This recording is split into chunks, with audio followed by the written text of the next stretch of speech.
My wife is a slave, no slack on housework.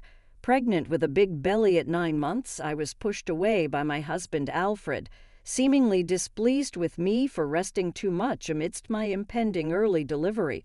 I don't expect kindness used to being scolded, but today Alfred's eyes seemed different, projecting great anxieties. Ah, just give me alcohol. Alfred drank voraciously, spilling liquor, quickly getting drunk, then fell asleep in the living room, snoring loudly.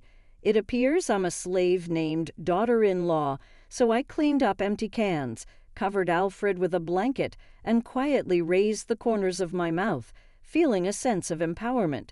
Claiming to have caught a cold the next morning, Alfred crawled back into bed, but I didn't let it slide. Thanks to Alfred, I can live comfortably. I always appreciate it.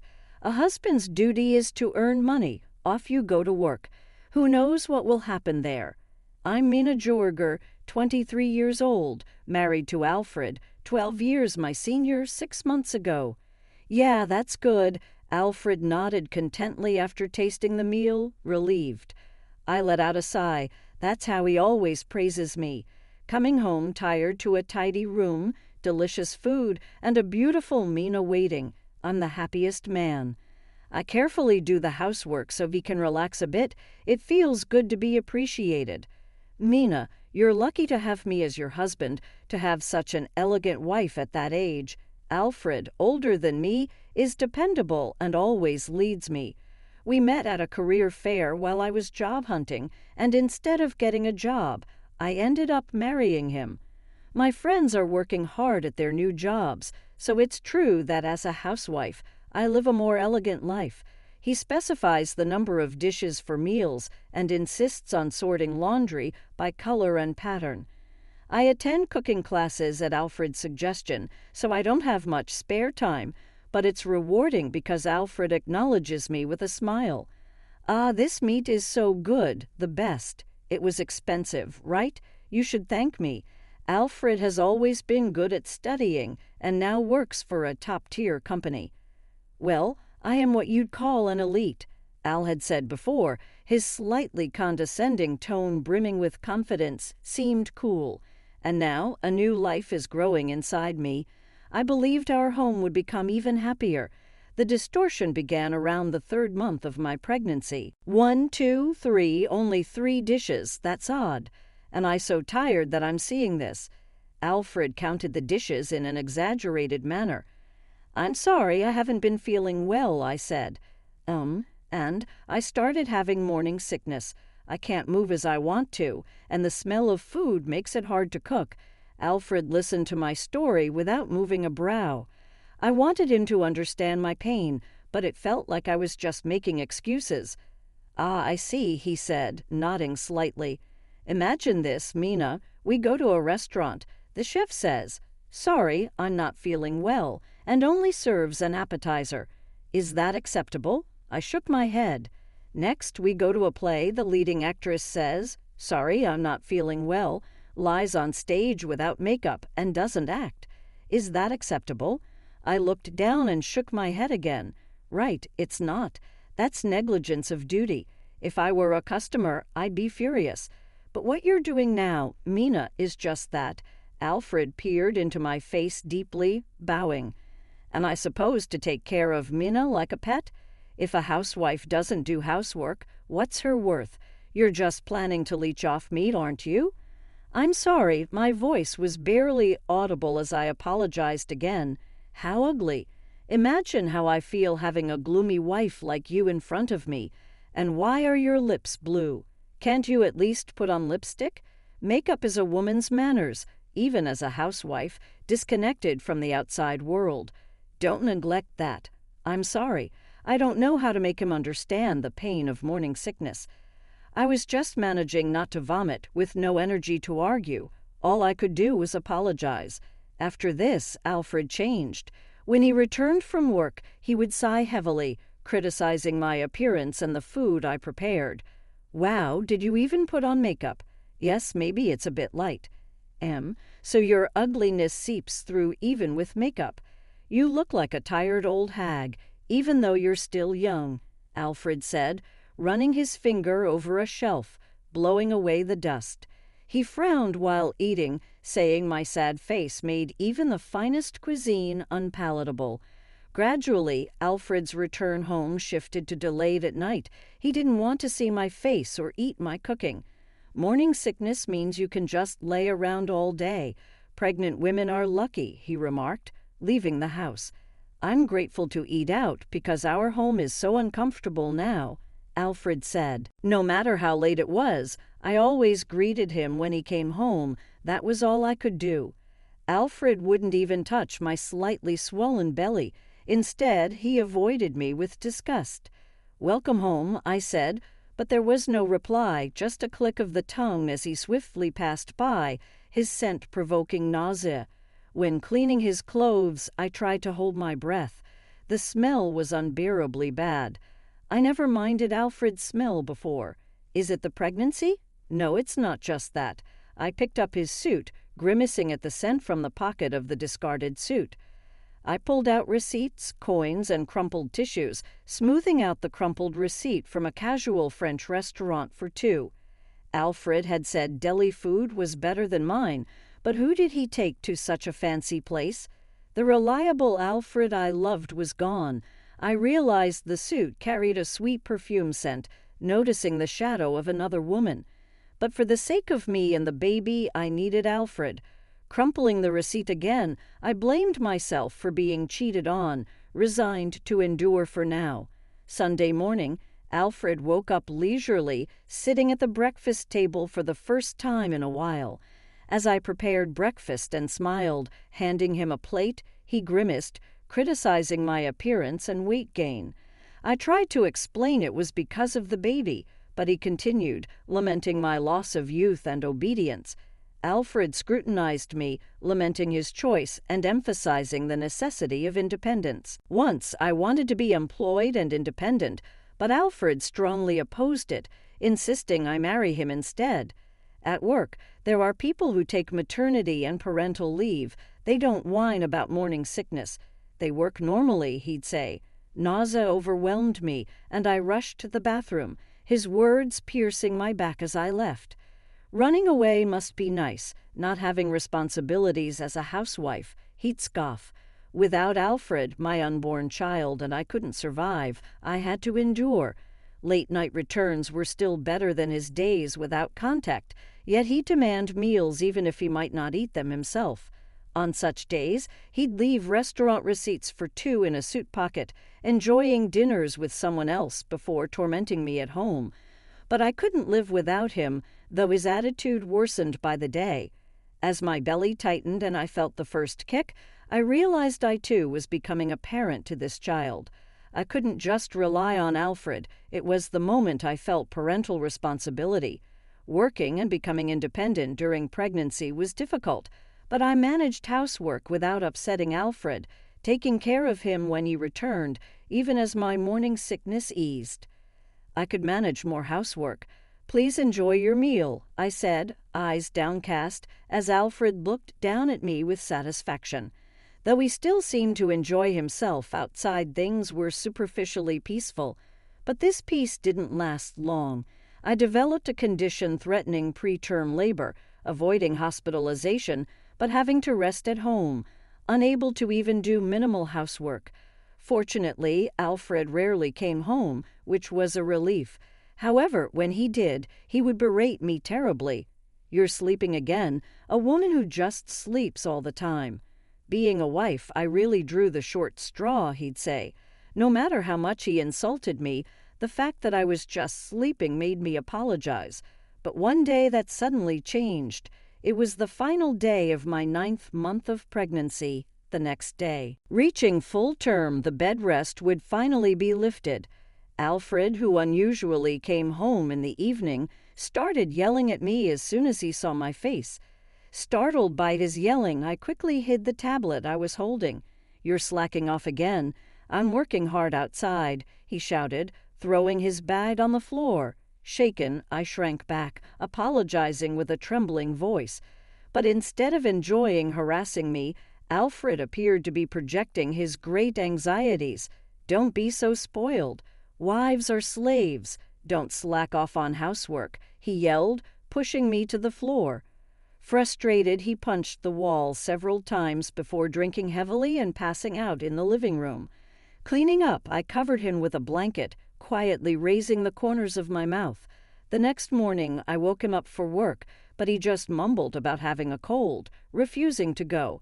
Checking for fever, I found none. "Shut up, I have a cold," he grumbled, his throat and head hurting. "I'm going to have a fever soon," Alfred muttered, shrugging off my hand and covering his head with the blanket. "Okay, I'll make oatmeal then. If my husband claims to have a cold, it's my duty as a wife to make oatmeal," I thought, quickly preparing it and offering it to Alfred. "Eat this, then go to work?" I insisted, but he replied energetically, "I'm taking the day off." Faced with my smiling self, Alfred frowned. Determined to make him go to work, I cleaned up the living room he had messed up, mindful of my health, but working as a wife. "Thanks to you, I can live. I always appreciate it," I said, patting his back, which seemed to lack his usual confidence. Forcing him to get ready, I headed to the station, pushing him onto the train and holding onto his arm to make sure we didn't get separated. "Why are you even coming with me?" Alfred asked. "You said you're feeling bad, right? I'm worried, so I'll come too," I replied, intending to make sure he didn't skip work. "I'm not feeling bad anymore," he protested, but I insisted. "That's good to hear. But I said I'm going shopping, right? Why go so far? You can shop near home." In the crowd, Alfred seemed too drained to yell, resisting futilely despite my unnecessary detours and slow pace. He seemed off despite his futile resistance. We arrived at his office, a bit past the start of the workday. Worried about Alfred's tardiness, a man came out to greet him at the company. "Hey, Jaeger, you're late. Executive hours, huh?" The man's mouth smiled, but his eyes were sharp and intimidating. Firmly grabbing Alfred's arm as he tried to back away, he dragged him inside. Terrified, Alfred reached out to me for help. "Mina, please work hard," he said, unsettled. "Mrs. Jaeger, right. Thank you for bringing Jagger here. We have an important discussion. Would you like to join us?" The supervisor asked kindly. "Yes, of course," I replied, as Alfred tried to make himself as small as possible in a pipe chair. The man introduced himself as Alfred's direct supervisor, accompanied by an older man showing clear anger and a sulking woman, Miss Simmons, from Alfred's department. "Jagger, anything to say?" The supervisor asked in a low voice. Alfred looked down in silence. "If Jagger won't speak, let's talk about what we know. Despite having a family, you've been quite close with Miss Simmons from your department," the supervisor continued. Alfred glanced at me, biting his lip with pride as high as Everest.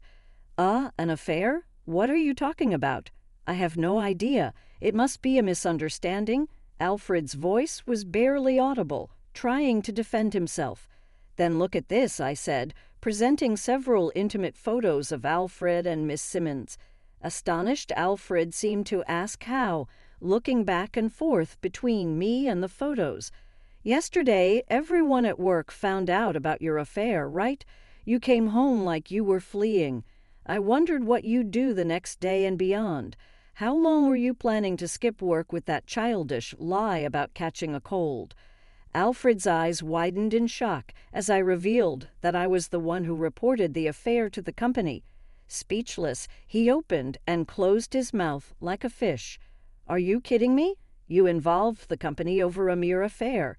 He spat at me, not caring that we were at his workplace.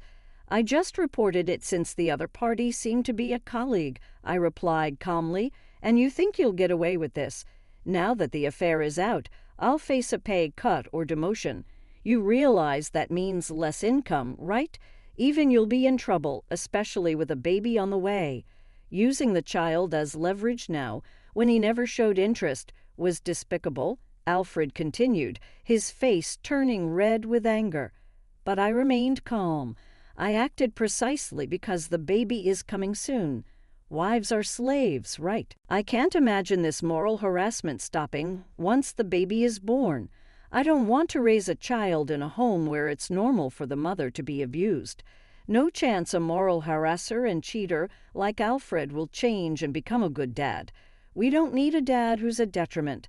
I want a divorce before the baby is born, I declared. Alfred, rejected by a wife, no, a slave, was frozen again. I always thought Alfred was a confident and composed adult, but under pressure he couldn't even make a decent excuse. The disparity from his usual cool demeanor was pathetic. It's only natural Mrs. Georger would give up on you. Now, let's have our discussion. An older man spoke up. I wasn't the only one unable to forgive Alfred, I thought, watching him slump with tearful bitterness. Why is Mr. Simmons, the COO, involved? This is overkill, Alfred muttered, expressing shock. Mr. Simmons, the COO, was showing an unusual amount of anger for just an employee's affair scandal. Suddenly, Alfred exclaimed in shock, "You dare to mess with my daughter." After looking around, Alfred realized Mr. Simmons was Miss Simmons' father, the same Miss Simmons who was Alfred's affair partner. I couldn't settle for just a divorce. I reported the affair to the company, thinking Alfred deserved a pay cut or to be shunned by everyone. But when I got Alfred's supervisor on the phone, even he sounded shaken. "You're doing this with your wife in her final month of pregnancy," Mr. Simmons' angry voice echoed. With no choice but to respond, Alfred quickly apologized profusely. I'm so sorry," he pleaded. "My daughter knew you were married and yet got involved with you. I'm deeply disappointed in her. I'm sorry for what she did to your wife." It turned out Miss Simmons was the single mother Alfred had once mentioned. Perhaps Alfred, fed up with me, a useless housewife, was drawn to her managing both work and parenting. But in reality, Miss Simmons had given birth unmarried and left the child rearing to her mother while she went out. That's why Mr. Simmons had used his connections to get her a job, wanting to keep an eye on her. She was still somewhat neglectful of her child, but surprisingly, she attended work diligently, which had reassured Mr. Simmons. And to think it was all for meeting Alfred. The thought was unbearable. "I'm sorry. I've broken up with Miss Simmons. We're completely over. I'm so sorry." Alfred frantically apologized as Mr. Simmons confirmed, gripping Alfred's head. "How come scum like you, with no value in passing down your genes, always seem to have such strong reproductive capabilities?" Mr. Simmons seethed. "An apology won't cut it. You may have broken up, but your crime doesn't disappear." Alfred collapsed to the floor as if his bones had turned to jelly. "It's not true. There's no child," he weakly denied. But his feeble denial only ignited Mr. Simmons' fury. "Of course not, because you persuaded my daughter to have an abortion. Sorry won't fix this." Mr. Simmons punched Alfred, who cried out for mercy.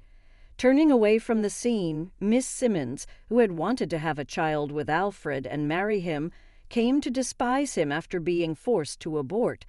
Miss Simmons was selfish for having an affair, but Alfred, who toyed with her, was the worst, I thought, meeting Alfred's gaze as he accused me. "Mina, it's cruel, too cruel," he said. "Yeah, it is cruel," I agreed. Having accomplished my purpose, I left the conference room, stepping into the corridor as the onlookers scattered. There was probably no place for Alfred in the company anymore. After that, Alfred and I divorced. I had always thought about divorcing him. I just bided my time and endured, pretending to be strong until the end. Alfred was easily divorced, and the company's decision was to fire him. He struggled to accept the dismissal, protesting vehemently. In reality, I had submitted various evidence to the company. Frequent messaging during work hours was just the start, claiming to be on outside appointments, but frequently resting in hotels, even worse. He charged those expenses to the company. There was no room for defense. After splitting with Miss Simmons and losing his job, Alfred came back to me despite already being divorced. I wondered what face he would show up with once everything was taken from me. I realized what's important. I want Mina more than status or honor. Has our child been born yet? "I want to meet my child," Alfred expressed. I heard that Alfred's parents were furious with his foolish actions and had disowned him. They had looked forward to embracing their grandchild, only to have their hopes shattered. A jobless, middle-aged son returning home certainly wasn't a joy. It's no surprise that he wasn't even allowed to enter his parents' house. Unable to rely on his parents, Alfred moved from his expensive apartment to a cheap one. His pride hindered his re-employment efforts, and he had to pay compensation to both Miss Simmons and me due to the divorce proceedings, leaving his savings nearly depleted. I felt no sympathy. Lonely enough to seek out a slave like me, that's how alone he was. My child? What are you talking about? My child never had a dad from the start. Better to proudly say there's no dad than have such a man claim the title, I asserted, perhaps taken aback by my firm stance. Alfred left deflated. I'm now living with my parents. When I decided to marry Alfred, they worried about my young marriage. I insisted it would be fine, which made it harder to confide in them about Alfred, but they seemed to have anticipated my feelings. When I finally broke down and confessed about the moral harassment and affair, they comforted me as if they had always known. "It must have been hard for you," my mom said. I delayed mentioning divorce because I wanted to gather evidence to secure an advantageous position. My parents must have been worried sick about leaving their pregnant daughter with an abusive husband, yet they respected my decision and watched over me. When I was immobilized due to the threat of premature labor, my mom would come to the apartment to clean and cook for me. I think I wouldn't have been able to escape from Alfred without my parents' help. "I'm sorry for always causing trouble," I expressed, feeling guilty for failing in marriage and returning home with a child. My mother smiled gently. "You know, taking care of a baby is hard. Diapers leak, nights are sleepless, and babies always cause trouble. But I'm happy as a mom. You understand, right? No matter how much trouble our own child causes, it's never a burden," she said, feeding the baby milk. Her profile was so tender, and I felt like I had reverted to a child myself as I hugged her. Softly, she stroked my head with the same warmth